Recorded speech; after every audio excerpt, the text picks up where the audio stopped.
Depuis que tu as arrêté de fumer, tu as pris 10, 15, 20 kilos, tu rentres plus dans tes chemises, tu te sens pas très bien, tu reçois des remarques désobligeantes de tes collègues ou de tes proches.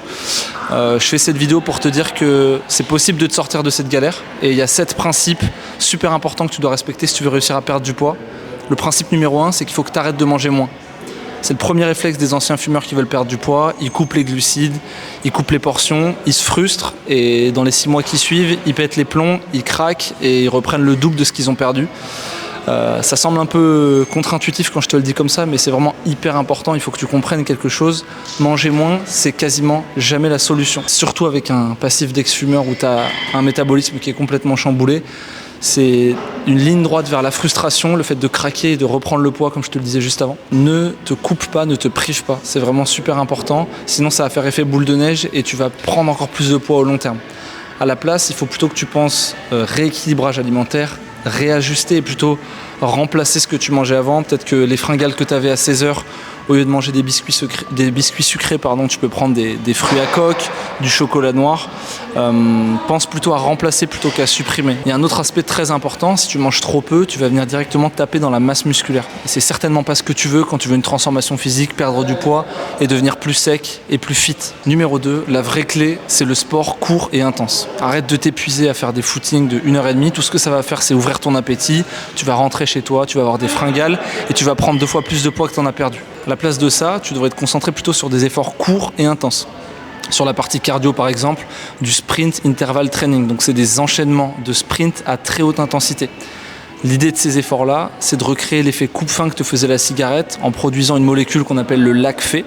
Et globalement, ça te recrée cet effet coupe-faim pendant des heures après ta séance d'entraînement. Donc c'est super intéressant pour toi qui as des fringales parce que tu viens d'arrêter de fumer. En parallèle de cette production de lacphé, il y a aussi un aspect super intéressant sur le plan hormonal. C'est la production de dopamine, adrénaline et noradrénaline.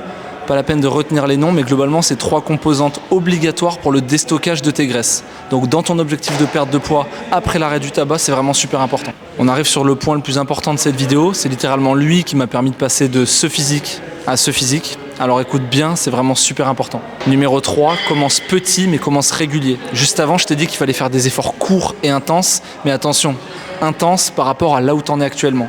Pour certaines personnes, ça va être des sprints à fond sur un rameur de 30 secondes, un truc qui est très exigeant. Et peut-être que pour toi qui reprends, ce sera quelques montées d'escalier ou des séries de 1 ou 2 burpees en passage au sol et c'est pas grave. En fait, on s'en fout, il n'y a pas de compétition. L'idée, c'est que ce soit de la haute intensité par rapport à ce que toi, tu es capable de produire. C'est vraiment super important. Et avec le temps, tu ramèneras de la progressivité, tu rajouteras de la difficulté dans tes séances et tu te verras progresser semaine après semaine et perdre du poids. Pour prendre mon cas, avant, je faisais 5 séances de 2 heures à la salle, comme tu es peut-être en train de le faire, et je voyais aucun progrès sur mon physique, je me sentais pas bien dans ma peau. Avec l'expérience, j'ai compris que je préférais largement faire 3 séances de 30 minutes avec beaucoup d'intensité et de la qualité et de l'intention dans tout ce que je faisais, plutôt que de perdre mon temps à faire 5 séances de 2 heures à la salle chaque semaine. Et factuellement, j'ai pris plus de plaisir à le faire et j'ai obtenu beaucoup plus de résultats en faisant comme ça.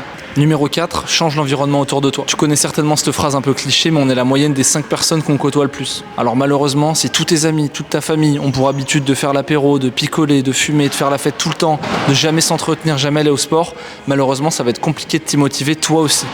Je te demande pas de quitter tes proches et de faire bande à part et de te priver de toutes tes relations sociales, c'est pas du tout le but, mais je t'invite à te rendre dans les salles de sport, à rencontrer des groupes d'entraînement, à côtoyer des coachs, côtoyer des gens qui sont sportifs. Instinctivement, tu vas avoir une espèce de forme de mimétisme, tu vas copier leur comportement et tu verras que le sport deviendra une habitude dans ta vie et ce sera même plus un effort d'aller vraiment à la salle. Numéro 5, coupe le vrai piège, le sucre qui a remplacé la clope. Tu as dû le remarquer toi-même, depuis que tu as arrêté de fumer, tu as beaucoup plus de fringales, beaucoup plus d'envie sucrée. Il faut vraiment que tu veilles à faire attention à ne pas te jeter sur les sucreries à ce moment-là. Ça peut sembler un peu bête, mais comme la nature a horreur du vide, tu verras que tu auras des comportements compensatoires qui vont s'installer naturellement. Et c'est pas vraiment de ta faute, c'est juste ton cerveau qui cherche son pic de récompense là où il peut. En plus de ça, on n'est pas aidé. L'industrie agroalimentaire, elle nous a fourni une tonne de produits complètement transformés qui nous font prendre du poids encore plus que possible quand on a arrêté de fumer. Donc c'est pour ça que je pense à une petite astuce justement que j'ai déjà évoquée sur Insta, mais quand tu vas faire tes courses, fais en sorte de les faire avec le ventre plein, après avoir mangé. C'est con, mais du coup tu te tourneras beaucoup moins vers les rayons sucreries et toutes ces choses-là. Je reviens sur un des points précédents, mais le sport court et intense, avec cet effet coupe-faim, il peut vraiment t'aider à remplacer ces petites pulsions sucrées que tu peux avoir tout au long de ta journée. Numéro 6, investis dans ta compréhension, pas seulement dans une salle. La plupart des anciens fumeurs avec qui je parle, ils ont fait comme tout le monde, ils se sont inscrits dans une salle lambda, ils ont pris un programme générique trouvé en ligne et 3 mois après, ils s'étonnent de ne pas avoir de résultats. Ce qu'il faut vraiment comprendre en tant qu'ancien fumeur, si vous avez pris du poids, c'est normal parce que votre physiologie elle a complètement changé, il y a plein de mécanismes à l'intérieur de votre corps qui sont plus les mêmes et comprendre tout ce qui se passe dans votre organisme, c'est le premier pas vers une transformation physique et une perte de poids qui est durable. Vous devez d'abord comprendre ce qui se passe, comprendre votre physiologie et après mettre en place des processus de par l'alimentation, l'entraînement, le sommeil, la récupération qui vont vous aider à perdre ce poids et à gérer votre vie de manière générale de la meilleure manière possible pour reprendre le contrôle après l'arrêt du tabac. Numéro 7, augmente l'intensité progressivement. C'est vraiment un point important, c'est ce qui fait qu'avec le temps, tu ne vas pas rester comme tous ces gens qui s'entraînent en salle depuis 10 ans et qui ont toujours le même physique. Toi, si tu t'entraînes à la maison, si tu t'entraînes en salle, dehors, peu importe où est-ce que tu es, il faut que tu fasses mieux que ce que tu faisais sur les semaines précédentes. Si c'était un nombre de squats à la maison, rajoute une série. Si c'était du sprint interval training sur un rameur, on va essayer de faire 5 secondes de plus sur le sprint. Si c'était une charge sur un squat, on va essayer de mettre 10 kg de plus que le mois dernier. C'est super important de vouloir augmenter la charge progressivement et augmenter la difficulté avec le temps. Ça, c'est relatif à toutes les formes d'entraînement. Ça s'appelle la surcharge progressive. C'est un concept que tu dois comprendre si tu veux perdre du poids durablement après l'arrêt du tabac. Que ce soit sur du cardio, sur du renforcement musculaire, peu importe, tu dois toujours chercher à augmenter progressivement l'intensité que tu mets à l'entraînement. Donc pour résumer, le premier point, il faut que tu arrêtes d'essayer de manger moins. Repense vraiment à une chose, c'est rééquilibrage alimentaire, mais rien de drastique. Il faut que tu tiennes les choses dans le temps, c'est super important. Le deuxième point, c'est le sport de haute intensité. Tu te souviens, le sprint interval training, la production de l'ACFE, ton coupe-faim naturel, et la production hormonale qui remplace celle qui était faite par la cigarette.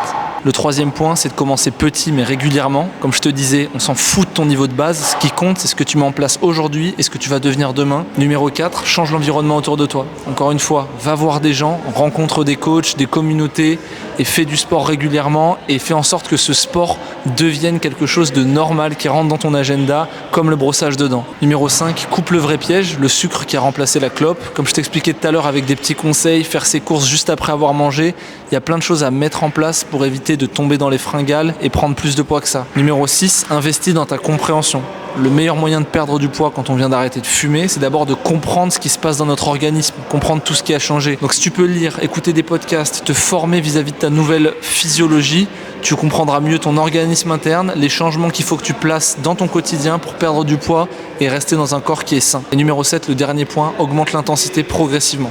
Que tu t'entraînes à la maison, en salle, dehors, je m'en fiche. Juste fais en sorte que l'entraînement devienne de plus en plus intense, de plus en plus dur et regarde les paliers de progression que tu casses semaine après semaine. Dans un premier temps, c'est super motivant de voir qu'on soulève plus lourd, qu'on court plus vite et c'est surtout le seul moyen de réellement progresser et de transformer son physique. J'espère que cette vidéo t'a aidé. Si jamais tu es un ancien fumeur qui a pris du poids depuis l'arrêt, je t'invite à cliquer sur le premier lien dans la bio pour réserver une consultation gratuite avec moi. L'idée, c'est qu'on échange, que je vois si je peux t'aider. Je serai ravi si c'est le cas. Sinon, je te dis à très bientôt. Merci de m'avoir écouté. À la prochaine.